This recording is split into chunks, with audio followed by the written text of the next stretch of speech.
Since 1978, California has fallen from 21st to 46th in spending per student. 1 in 10 of its bridges is in disrepair.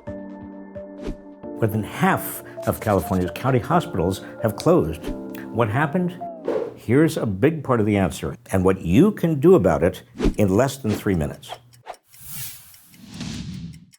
In 1978, California voters passed Proposition 13, which began to assess property for tax purposes at its price when it was bought, rather than its current market price. This has protected homeowners and renters, but it's also given a windfall to the corporate owners of commercial property. They don't need this protection. They're in the real economy. They're supposed to compete on a level playing field with new companies whose property taxes are based on current market prices.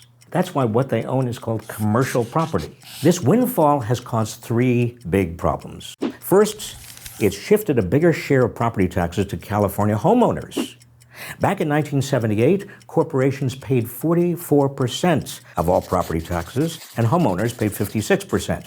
Now, after exploiting this loophole for years, corporations pay only 28% of property taxes, while homeowners pick up 72% of the tab.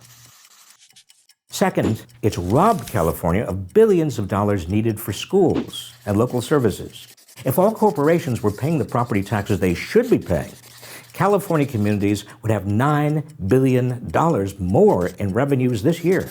Third, it penalizes new and expanding businesses that don't get this windfall because their commercial property is assessed at the current market price. But they compete for customers with companies whose property is assessed at the price they purchased it years ago. That's unfair and it's bad for the economy because California needs new and expanding businesses.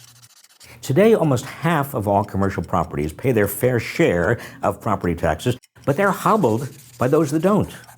This loophole must be closed. All corporations should be paying commercial property taxes based on current market prices. The giant corporations that are currently exploiting the loophole for their own profits obviously don't want it closed, so they're trying to scare people by saying closing it will cause businesses to leave California. That's baloney. Leveling the playing field for all businesses will make the California economy more efficient and help new and expanding businesses. Besides, California's property taxes are already much lower than the national average. So even if corporations pay their full share, they're still getting a great deal. Right now, a grassroots movement is growing of Californians determined to reform this broken commercial property tax system and who know California needs more stable funding for its schools, libraries, roads, and communities.